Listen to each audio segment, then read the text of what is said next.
And welcome to the plenary. We are pleased to present to you Dr. Carmen Fonseca-Mora. I'm going to read to you a little bit about her because she's got so many credentials that I just can't remember them all. So she's a full professor of applied linguistics in the Department of English Philology at the University of Huelva, Spain, where she has been also Director for Lifelong Learning and Innovation Programs and Director of the COIDESO Research Center. She's the Director of REALL, so this stands for Research in Effective Language Learning Lab. And her main research interests and international projects are related to affect, music, reading, multiliteracies, and innovation in second language learning.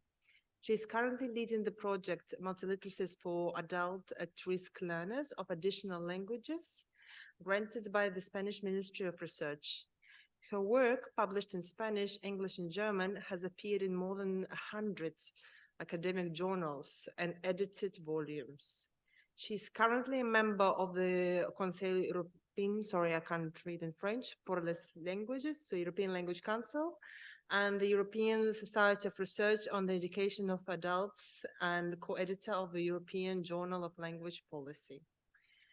And today, Dr. Fonseca-Mora will give us the presentation entitled, If Only Connect Second Language Multiliteracies, Socio-Emotional Factors, and Inclusion. Please welcome Dr. Fonseca-Mora. Thank you very much. In fact, I'm going to share my screen so that we all may see the same. Thank you very much for your very nice presentation. Thank you very much for this invitation. I have to congratulate you for this symposium. Thank you especially to Marilisa Virello, who invited me to come here for this closing plenary. I have also, before starting, I would like also to offer my condolences on the passing of our colleague and plenary speaker at this symposium, Dr. Carmen Fonseca-Mora. And I have to start just congratulating all the presenters because I've been the whole day here, and I have to say that I was totally impressed by all the different possibilities and things you have presenting. Sorry, I'm having a problem. No, I'm sharing right now. Sorry. Okay. Does it work? Right now we've got it. Yeah. I put this down so that you can see and you can have all of it. Good. So thank you also very much for all those who are still here after this very, very long day. So when I was invited and I heard the title of this symposium, Bridging the Gap, it made me think about a lot of things. It inspires me.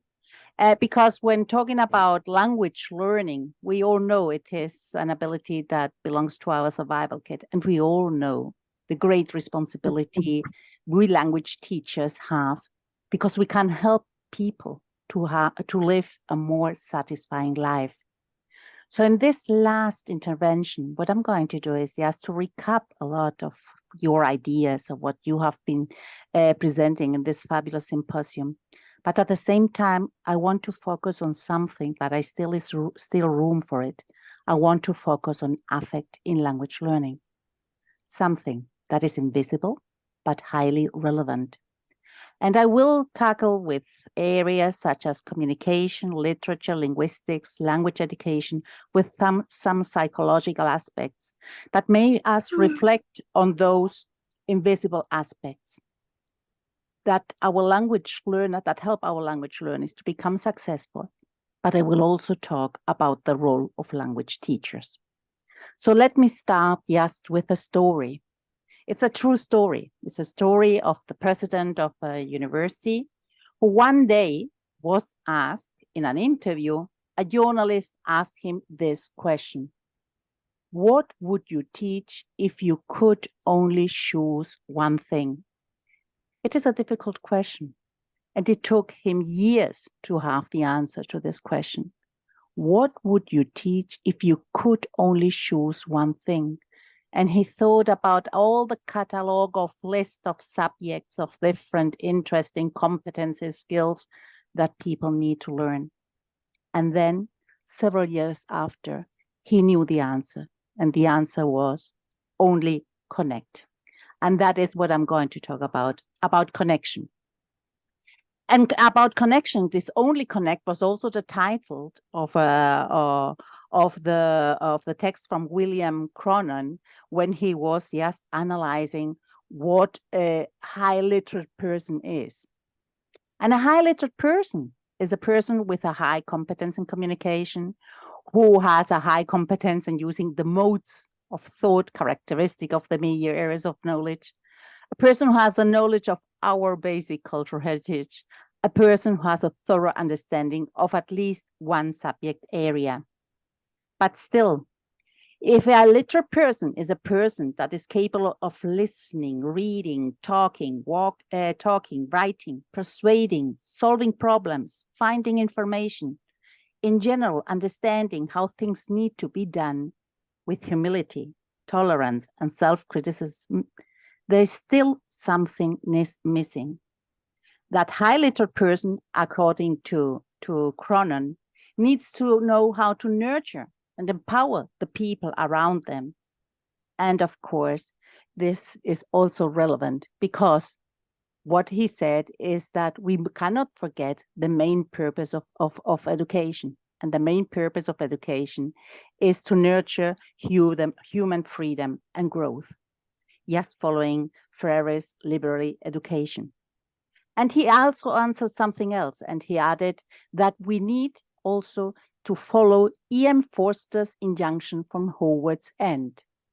So Howard's End, for those who have not read this book from E.M. Forster, it's an English novel, is about human connection.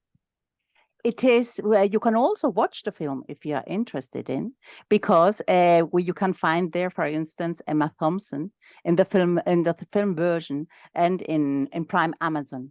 It is a book about human connection, where the book's epigraph is the main character, Margaret Schlegel, says, "Only connect." Margaret Schlegel and her sister are both daughters of a German philosopher who had to migrate to London. And when they were living in London, they had a house they were about to lose. In fact, in the condition of England novel, something what is very often is there is a sustained metaphor about landscape, gardens, and houses, and as well as family relationships and interpersonal dynamics, just to classify, to state the nation at a time of crisis and change. And the novel was written in 1910, and in 1910, the beginning of the 20th century, there were a lot of problems, of tensions, dislocations in society, collapse of traditional culture with new one. Yeah, something very similar that we know is also happening in our century. So what Margaret Schlegel called on was, she said, only connect. That was the whole of her sermon. Only connect the prose and the passion, and both will be exalted, and human love will be seen at its height. Live in fragments no longer. But what is the meaning of this? So the analysis of this is crystal clear. Howard's End is a book about the essential reaching out to others that break isolation. But this essential reading needs to be, has two different sides. On the one hand, Margaret Schlegel's calls was on the inside of people. To unite the beast and the monk inside us is what E.M. Forster called it. And also, they were talking about putting the greatest energy into personal relationships. And this is something very interesting, because it is about breaking isolation. And perhaps learning a new language is about breaking under isolation and understanding how this new world or society is work. And when we come to language learning, I went on thinking, what language is actually for us human beings? And when I thought about that, probably you will come with me to the same conclusion.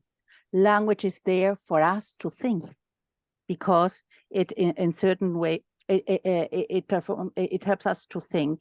It helps us to create our ideas, and our ideas, the ideational function of language depends on the language you are learning, because you incorporate the different cultural references from different languages. But language is also there for their interpersonal connection, to connect with others. Or if we want to connect with others, yes, not face to face, but in another way, there we can be talking about a textual or multimodal function. And yes, as you will have recognized, these were the meta functions of language that the founder of systemic functional linguistics, Michael Halliday, stated long ago. When we are coming back to our low literacy learners, and we are stating from illiteracy to literacies, all the things you have been said really show that literacy is a bridge from misery to hope.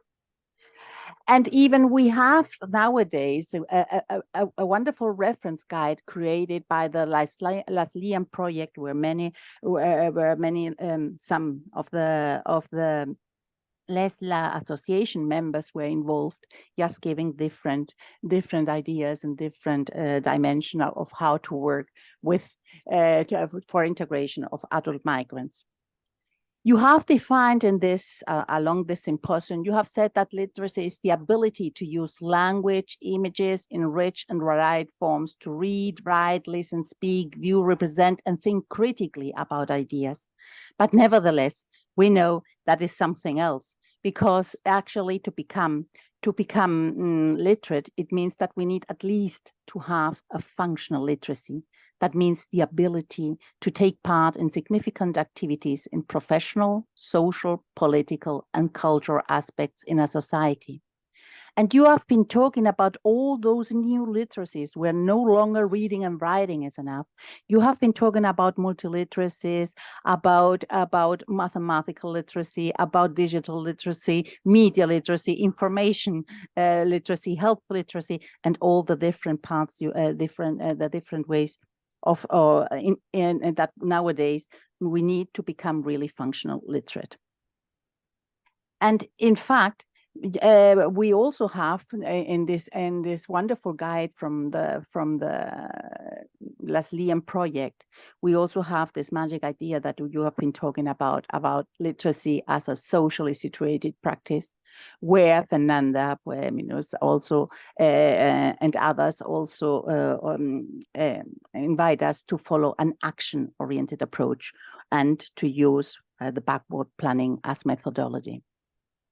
So this brings me exactly to the point of to one quotation that is very, very interesting and important for us in my research group.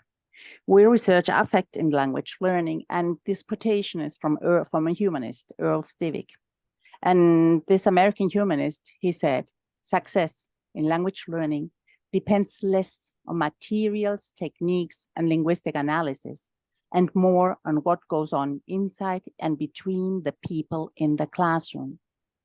And this quotation was afterwards analyzed in the research.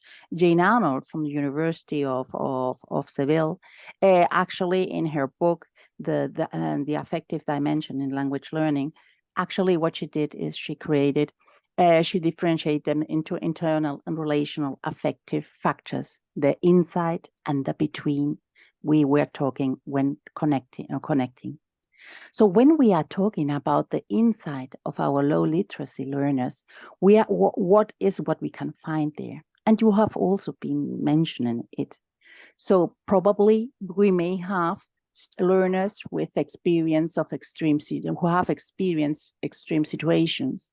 Probably we will have learners who suffer migratory mourning. Very sure they are trying to adapt to a new way of life, feeling culture shock, culture stress, or simply shame regarding the low language proficiency. And this deals highly with their concepts of identity, where they are asked to acculturate and to behave in another way at a certain moment, not knowing who they really are. And this always in a life of uncertainty because they don't know what's going to happen next. And they feel that culture stress often centers about their identity, and where they do not have this supportive membership group, nor do they have perception of local citizens as a reference group in general. And I went to research as into the ERIC database, the educational database, to observe if this internal affective factors were researched, and in fact they were, and under the labels of inhibition, tolerance of ambiguity, self-esteem, anxiety, beliefs, identity, motivation, attitudes. But not really so much. There's still great room for language, for adult language learners, for low literacy adult learners. There's still a room for them to be researched in this type of studies. I want to bring just an example, because in our interviews, we interviewed also the language teachers. And I want to show a bit of example of how to deal with this insight in the language classroom. And for example, I want to bring we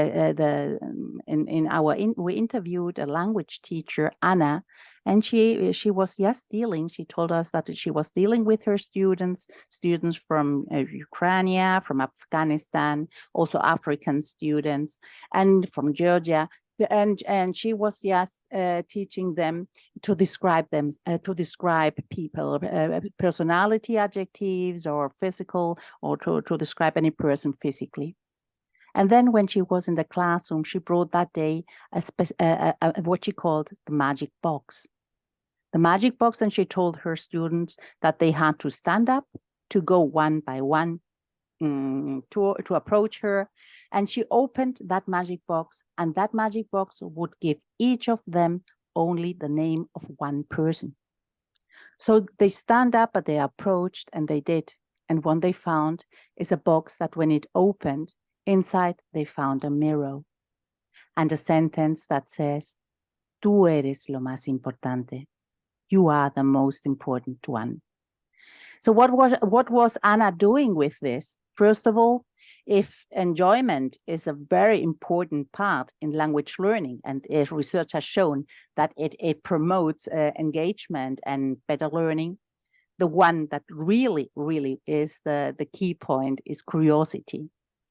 And curiosity is the first part, is the first thing she aroused among her students.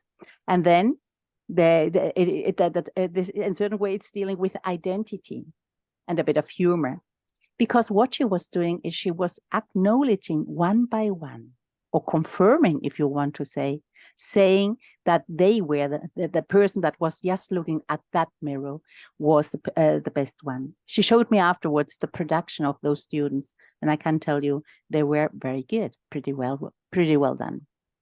And then she went on, and through what is called affective literacy, the use of models, for example, as she used just this quotation to discuss with their students, people travel to marvel at the mountains, seas, rivers, and stars, and they pass right by themselves without astonishment. When we come to the between, we have been dealing with the inside. Let's go to the between. So what happens among the people in the classroom and outside the classroom? And again, I went to the educational research database, and I looked for these factors, for these relational affective factors, and I found topics such as the study of empathy, intercultural competence, acceptance of the otherness, collaboration, sense of belonging, but still, again, with a great room for research in language learning, for adult language learners, sorry. And in this between, certainly a topic needs to be considered, which is acculturation. Acculturation, but in many cases has been understood as a monodirectional process, but it is not. In fact, it is a bi-dimensional process, or I would call it a bi-directional process. It's not only about, so here my Georgian friend, who is an asylum seeker, she gave me shorkela, yes, to taste some Georgian walnut candy from her country. And we'd have those food exchanges because food is very relevant for our migrants and belongs to their identity. And I gave her our Spanish turrón, and we both laughed and had a very nice time together. So, but the between is not only something that happens between people, but also it is something that can be promoted inside the classroom and can be promoted inside the institution. There is a sort of institutional between people who work towards school connectedness. And when when school connectedness is worked on, research for us, for example, the one from Cavalla, the Australian researcher, they were talking about the relevance of school connectedness, and they found three types of impact. On the emotional level, the sense of connectedness, when it was worked through, it gave students a sense of safety. It has an impact on their behavioral level because there was more meaningful engagement. And the third one, it was a cognitive level, the academic achievement and the better efficacy. So, and it's true because we need to feel accepted inside our classroom, between all of us, but also outside the classroom. So in general, school connectedness has an impact, promotes students' attachment, affiliation, and bonding with school and with host society. At least these were the results Kawaya showed with participants from 46 different countries. In our project, Multiliteracies for Adult at-Risk Learners of Additional Languages, we are working always also towards the improvement for these language learners, and we are working on two different objectives. On the one hand, we want to identify the multiliteracy profile of learners, and on the other hand, we also found, as you have been saying along the symposium, that our future language teachers were not really trained, but much more. What we found out is that they were not even aware of this population. Because, for example, here in Spain, our training courses, our language training courses at university, they are normally for kindergarten, how to teach literacy, or for kindergarten students, for primary students, or for secondary students. But it's not so often found that we deal with adult low literacy learners.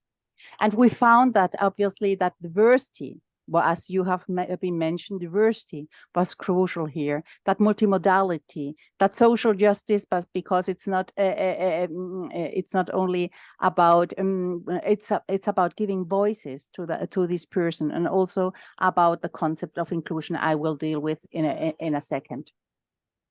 And we had an experience with our future language teachers I want to share with you. In fact, we gave them, following the multiliteracies approach that promotes teaching and language practices to reflect on variety, diversity of communication channels, languages, cultures, and media. So we helped our students to approach to understand what an adult low literacy represented and what their needs could be. So apart from working on the pedagogy of multiliteracy, the precise task we gave them is just an article from Adami written many years ago on the role of literacy in the acculturation process of migrants. Our task, what we asked them, is to create a final product. So they had in groups to turn the article into a 3 to 5 minutes long multimodal product following certain criteria, as the ones that they had to be the presenters, they had to add voices, images, subtitles, hyperlink links, and at the end they had to add certain assessment questions just to see if they understood the video. And they produced quite interesting final products. The text was about orality, was about the document shock many of that many migrants feel with all the bureaucracy problems and that we mentioned before.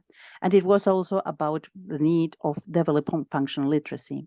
And what it was crystal clear here for them, because we gave them examples, the article gives exact examples of what happens to certain, to see what it can happen to certain migrants. So, for example, it gives the case of, it explains the case of Asmara.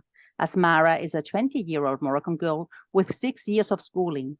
And her problem was with the welfare appointments. She had appointments, but she never was able to go there. And she started to complain because she said they were overlooking that her appointment. But it was not that. It was that simply she couldn't understand that she had to go there at a precise time and at a precise moment. She didn't understand that what we do, how the way we do it in our society. Even when she were given a diary, she could not mark today in relation to tomorrow. And so, and she ended up saying that she couldn't put her life inside there. Or the case of Jules. Jules is a Senegalese French speaker. And as a French speaker, he spoke perfectly French. So it was a high proficiency speaker. But nevertheless, when he was given, he was told to go to an administrative center, they gave him a map to reach that part of the city. And he could he could never reach there. He couldn't keep the appointment, and it was simply because he didn't know how to read the graphics. He didn't know how to read the map, nor how to follow Google Maps. So different types of, as we were saying before, different types of literacies, different types of learning are necessary so that our learners can become fully literate. It is not only about reading and writing, as we all know. So what we did, we gave them this task to our students, and we did a pre-post test intervention. So we administered an ethnocultural empathy test just to know about their beliefs on 5 different factors. So this scale measures cultural openness and desire to learn, awareness of contemporary racism, empathy, resentment and cultural dominance, anxiety and lack of multicultural self-efficacy. And what we found out is, when we did the statistical analysis, is that through this intervention, our future teachers developed empathy. And developing empathy for us, although it is just the starting point, means a lot, because actually there is a positive and significant relationship between empathy and learner engagement. Because teacher empathy can reduce the stress that affects learners' engagement level. Because we teachers can do things when we feel empathy, we can do things with our words. And in fact, we do. We can show empathy just by knowing the names of our students, and we can use pronouns where we include it, and we can say we, our, everyone. So today we are going to do that thing just with those pronouns in an inclusive way. Or we can use that, as Anna did, this perceived teaching confirmation, just acknowledging that person and his or her diversity and how they are. We can also give positive feedback, but when a student says something wrong, we can recap and say, oh, yeah, I know what you mean. You mean this. And so we go on. We can show, we have to care also, we can show vocal affect or positive nonverbal communication, or even we can show interest in students and in their learning. How many times when students give back a grammatical sentence, an ill-formed grammatical sentence. Imagine they say, I meted Shakira. Okay, and we go yes and say, no, not meted. You have to say met. It's a regular verb. Instead of that, we could say, perhaps we could mirror back, and we could say, okay, oh, fantastic. Did you meet Shakira? You met Shakira? And really staying astonished and laughing, no, for what they have said. So coming at this point and running through all the story, I still have, there is something between the inside and between that we have to reflect on. And yes, because acculturation is a bi-dimensional process. It needs to go in both ways. So that's the reason when we are talking about migrants, refugees, asylum seekers, as language learners, that we have to ask, where are we on our inclusion journey? And I do not have an answer for that, because this is a personal question for each of you, of our context that may be so different. But when we are talking about inclusion, we are talking, it can be, there are other concepts that come inside this vision: exclusion, segregation, integration, and then inclusion. Let's see what they are. When we are talking about inclusion, we are saying access denied as regards a language. So for here, we are teaching this language. No one with other languages who do not learn this language can come inside. That would be an inclusion vision. But it can also be a segregation one. So access for certain groups or roles, but they are all in, so they are homogeneous, but all of them in their group. Or we can talk about integration. And integration are policies that address specific needs, but with the norms of the majority. This is the normal thing. We talk about integration. And we are talking about this. We are talking about integration. What that means that students are accepted, or but they need to accept to the norms of the majority. And then comes inclusion, which means totally acceptance. So inclusion is the accessibility, not only at physical, but also at emotional level. When we are talking about inclusion, we are referring to this. Yeah, inclusion is referring to acknowledging diversity. It promotes sense of belonging and connectedness without losing authenticity. And many times when we talk about integration and inclusion, these both terms are used interchangeably, but they are not the same thing. When we are talking integration, we refer to the act of bringing someone into an existing group or system. And all those integration policies put the emphasis on the migrant. It's the migrant who needs to integrate while given certain circumstances and helps and support. But when we are talking about inclusion, it means creating an environment that values and respects all individuals, regardless of their differences. So it means migrants and non-migrants trying to work together and accepting each other and being tolerant. So how can this be done in the classroom? You already have given certain these strategies, some examples of these strategies, and along the symposium.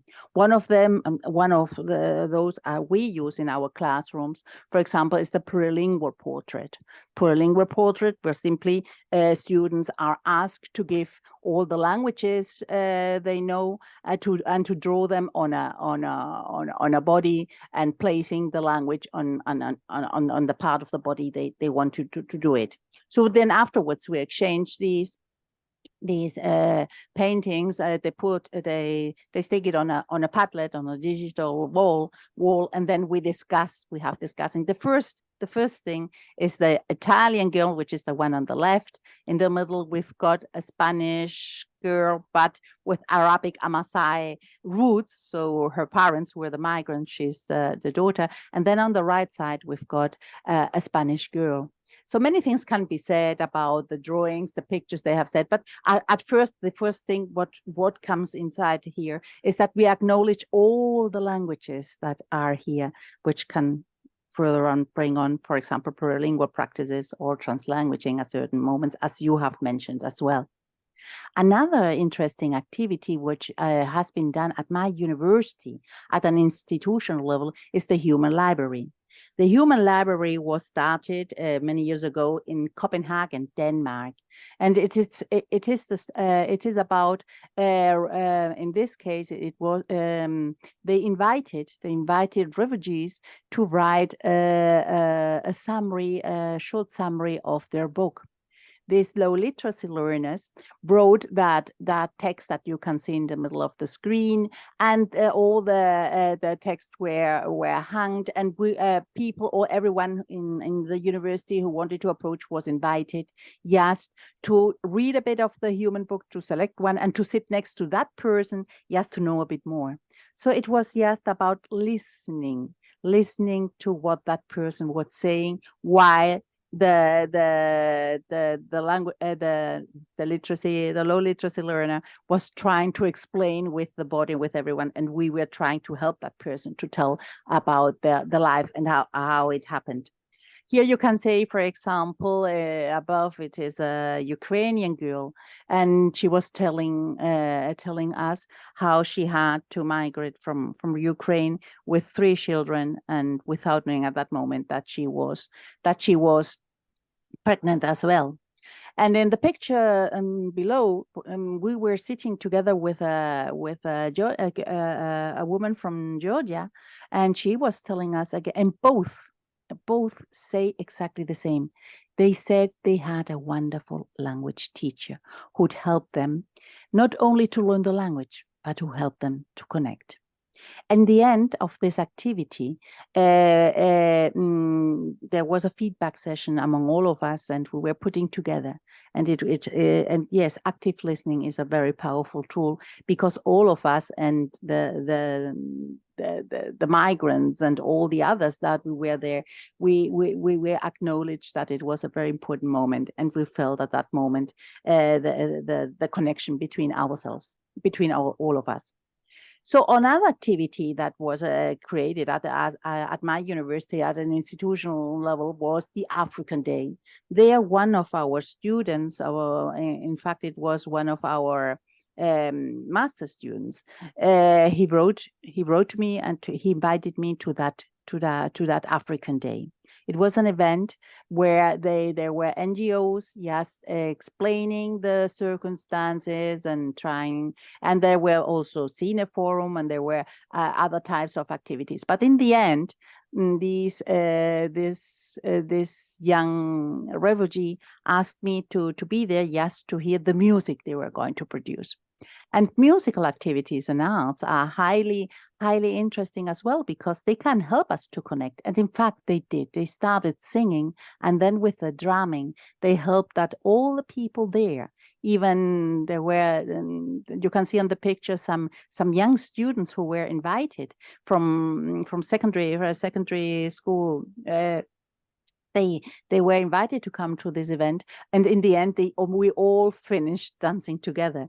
So finding and the refugee that boy came to me, and he felt so proud of having shown his connection, his culture, and what he and seeing that we all were happy with the music they were producing. So, and just to finish, and just to end with my intervention, and here I bring just it's a picture you probably will recognize from the film Avatar, from the first one. And there in the film Avatar, it says, It is said you are born twice. The second time when you find your place among the people, and acceptance, feeling accepted, is very absolutely needed in that moment. But to feel accepted, what we have here is the figure of the teacher. The figure of the teacher who helped that person to learn the language, who helped that person to become a literate person, to see the connections that allow one to make sense of the world and to act within it. And because listening, reading, talking, writing, puzzle solving, finding information, work is about connecting. So therefore, and that is my proposal, and that is what I wanted to say with the message of this closing plenary. We as language learner teachers can help our adult low literacy learners to better connect, because feeling connected and accepted provides a sense of belonging, and this leads to more positive emotions, and more positive emotions, that research has shown, brings to the appraisal of the host culture, to more positive appraisal of the host culture, and potentially better acculturation. When I asked my migrants what made help them feel socially accepted, they say the knowledge of the language, and then the perception that one is cared for by others. So if there's only one thing we can teach, please only connect. Thank you very much.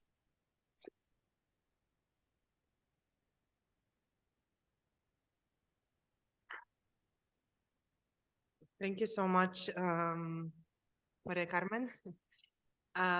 We'd like to invite you now to ask some questions. We've got some 10 minutes for the questions.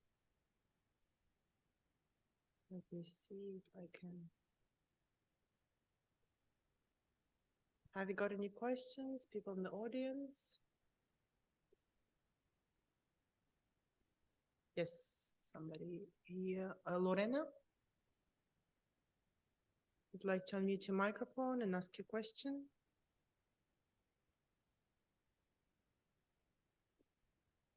Lorena? Yeah, hello. So I didn't want just to ask any question, but I just wanted to thank Dr. Fonseca-Mora, because she did a wonderful job presenting this conference at this conference. Lorena, but I have a question for you.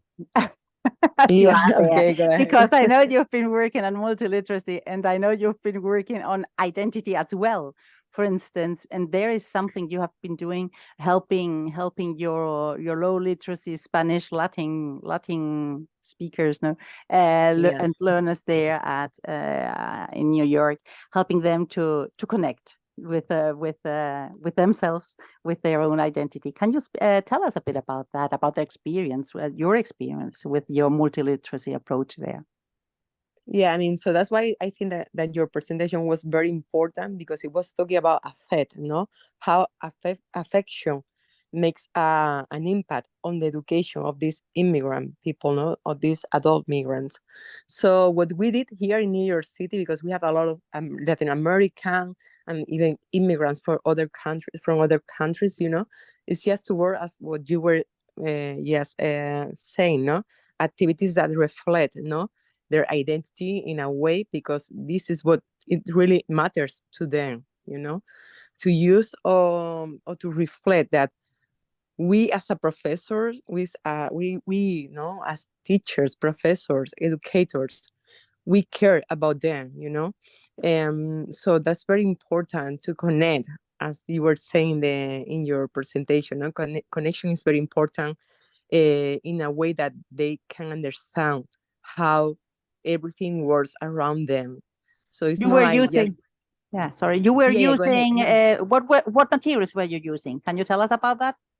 Yeah, I mean, so we use similar activities that you were showing, you know. So we, for example, use one of them that they like it very much, and it was just promoting something cultural that it was in their neighborhood where they live, you know, because we have many Latin American people that are coming from different countries, and they are living in the Bronx or even in Harlem here in Manhattan. And there are so many cultural events, places, no, that reflect their culture. So we were just asking them to promote in some way, no, their roots with their countries, and they just did a flyer. They created a flyer, and they were using both English and Spanish just to create that flyer. Even that they were illiteracy. Many of them were illiteracy with new technologies. This is very important what you said, no? When you were just talking about that boy that didn't know how to use Google Maps. It's like very intuitive for us because we live in a new area with new technologies, but it's not very simple for immigrant people, who maybe don't get access to new technologies, who don't get access to a smartphone, so it's very simple like that. So thank you so much for your presentation, because it was very bright, with your ideas, and the examples that you show are very significant. Thank you, Lorena. Thank you very much. Hello. Mari Carmen, Marilisa. I am Marilisa. Thank you very much for this very interesting presentation. I think that She can't see you yet. Oh, So she can hear me? she can hear you, but she cannot see you. Oh, okay. Can we do something about it? Well, Don't worry, I can hear don't you worry, just enough. the image will come. So thank you for this interesting presentation. And I was wondering, this is not important not only for students and citizens, but also for all those like me are teacher educator. When we work with the training of teacher and future teacher. So I would like to ask you if you have any suggestion about how we can help them to be, I don't know, maybe more interested in their students, how to manage this inclusion, or how to promote this inclusion, how to help them, the students, but also what do you think we can do to help? The first point is they need to be aware of the existence of this population, and that is what we were trying to find out, if they really needed to go to be sitting next to this population to understand it, or if it could be just with this technological activity, just reading about them and the case, and then changing it into a multimodal format where they were mediating among themselves to understand what this population is about. And that is the reason why I showed the answer with the empathy. But we need to do more things on that. So, but the first step would be awareness. They are not aware of this population, and they do not know, because many of us in the language university, in the mainstream, who teach mainstream students, teach future teachers, we do not know about all the characteristics of these adult language learners, not yet. There has been done a lot of work, and that's the reason why the LESLLA Association is doing is so relevant. Because what we really need to do is to give more information about that. And nowadays it's more needed than ever, because in a moment with so much intolerance and in a fragmented world as in the one we are living, it is not about dealing only with the migrants. It's also dealing with all the other people who need to include those migrants and need to know about that. So yesterday, for example, I was with some people from the United Kingdom, and we were talking about what is happening with migrancy as regards migration there. There are jobs. They need people for those jobs, and migrants are not accepted. They are just recommended not even to start that way, to go in that way to United Kingdom. So perhaps we need to think a bit about that, and what is happening. We can read it all and we can see it in the news. We need to think a bit more if we language teachers do not have to find the ways to work and to teach and to educate all students towards inclusion. That is something, and we're still on the beginning. I like very much what Asia, for example, said, and Alona when they were presenting about the multiliteracies curriculum. We are responding to a crisis, so we do not have enough research information. Research is so slow, and human needs are so quick. That is what I think. Thank you very much. Thank you. Thank you. We have time for one more question.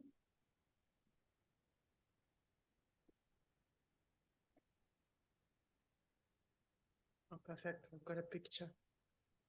Jessica, do you want to speak a bit about this article? We haven't read it, nor do we have time to read it right now. But it is about a two-way process. Yeah, that is wonderful. Because that it is. Yeah. It just the problems that arise is that it's so innately born in our community to try to bring people into the majority of culture, and even in our best attempts at making it a two-way process, the structure of things is so that it makes it really difficult. But this article just points out some of the issues and some suggestions for removing some of the barriers that, while we try to create a two-way process, it still ends up kind of being a one-way process. Anyway, so for anyone interested. Yes, thank you very much. Thank you. We've got two questions in the audience, so let's hear them. Maria Carmen, it was a pleasure to hear your conference. I don't know if you recognize my voice. I recognize your voice. I think so, Marcin. Are you? Is it you? Who is doing? Hello. Yes, Marcin Sosiński from So Granada. happy to see you. It was a pleasure. And I have a question about connecting with students. Do you think that there is a danger maybe of adopting a paternalistic approach when we try to connect, and how to avoid it? Yeah.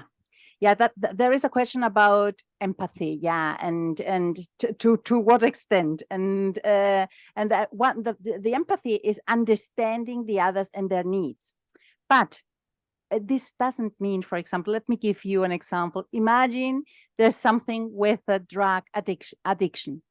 You would feel probably towards that person, you would feel empathy, but you would never consume drugs because of that. Okay, I mean, so what we need to do, it's not a paternalist. No, we need to understand them, and then we need to give them resources to go on. For instance, and I give you an example, and one needs to take care, because too much empathy is something you get the load with you with all their problems, and then you cannot work sufficiently or efficiently. So the example, I wanted to give you an example. I've just forgotten. I'm sorry. It has been such a long day. I've been the whole day sitting here listening to you, and I've just forgotten the example I wanted to give you. It's the same then with when you go to the doctor. The doctor can hear, can understand, can try to help you, but has to follow the protocol. Cannot be paternalist at all, because then he becomes subjective, and that he cannot help you. And when we talk about teacher and connection, learning and listening to the student, active listening, for example, as someone in the along the symposium said, for example, they came, some of them, I'm a language teacher, and they were asking me for the contract, a flat contract or something like that, and I don't understand about that. And do we need to need all of that? No. But perhaps then, as a connector, you have found out before other people or other places where you can direct that person, where on another place another person can help that. So it's making us a mediator, just helping them to arrive to other places, but by letting them know that you understand what their needs are and who they are, and that you accept them. That's it. Okay, thank you very much. Thank you. Got, I think, one more question in the audience, right? No more questions. I saw somebody's hand before. All right, then Raquel wanted to ask a question online. Yes, thank you. Thank you very much for sharing your reflections. I liked very much to hear you and to get to know your work you're doing. Just to, I don't know, between comments and questions, and I would like to hear what you have to say with my reflections, if you have time and you feel. When I was hearing here about empathy and paternalistic, I was remember a Brazilian professor of language teachers who say that the learning context of language, the learning sites, are places where different social and cultural experiences and individuals meet. And it's necessary, and it's for that necessarily a place of confrontation and conflict, which should not be ignored. Otherwise, we are not really seeing the other, yeah? And we are being paternalistic if we don't face the conflict that we have, because we have different norms and values and experience. And really, to get to know the other, we need to understand that we may conflicting in our values and our cultures. And I don't think this is being paternalistic, it's just being really in a dialogue. And so maybe to build the empathy, yeah? And I do believe it's possible. And another thing is about the language portraits that we used as an experience as well in one of our projects. And it is, I'm happy that you brought that also, because in our experience was really rich in terms of sharing life experiences and some traumatic life experiences as well in relation to language. And I think this could be, as I was hearing you in terms of need to raise empathy, it could be a very important tool to raise awareness on the teachers, yeah? To make themselves the portrays, but also to make together with with their learners. Yeah, we had some experience with the refugees women was the most sensitive about his experience and the most sensitive in sharing, because with language there is a lot of traumatic experience, as we know, yeah, because people are discriminated in the country of origin or when they come here. And there was an interesting and very emotional relation between, for instance, the Ukrainian refugees and their Russian mother tongue. And so the ones who wanted, they spoke. And so the other learners also learn a lot, and myself, about what it's the point. And like this, and just having a final comment. Sociology, anthropology, and geography and history, for instance, they have a lot of work on migration studies for a long, long time. And I think this dialogue here through LESLLA and other networks is very interesting. So, and I'm always learning a lot. Yeah. Thank you. Thank you so much. Very interesting documents. Thank you so much, Anna. I really enjoyed them. All right, thank you. And now Marlisa Bereo, our wonderful organizer, would like to say a few words. Please welcome.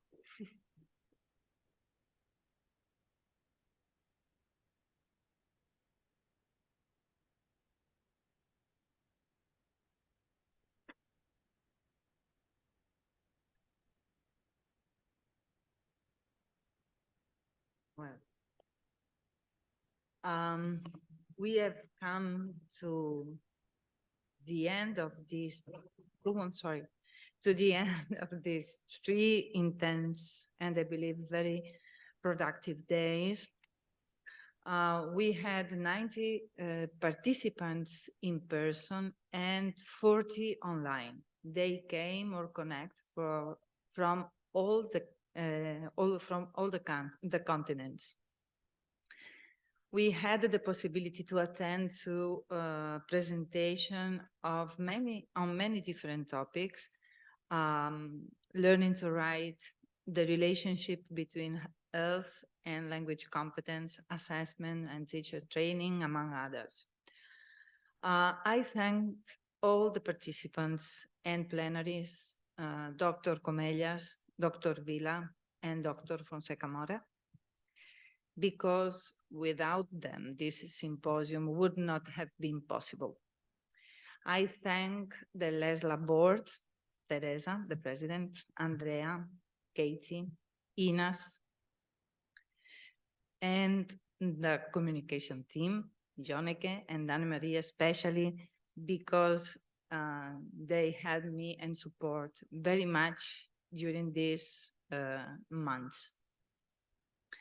I thank my colleague from the LBEC Research Group and PhD and master students, Alondra, Anastasia, Bailin, Xuan, Serge, Tanya, Teresa, and Zimeng, who helped me throughout this month, and especially during these 3 days. Without their help, this symposium would not have been possible. As we said on the first day during the LESLLA members meeting, you will shortly receive an email inviting you to publish your work on proceedings. We look forward to receive your proposal. I wish you all a happy weekend, or what is left of it. And I hope to see you next year for the 20th LESLLA Symposium. Thank you very much.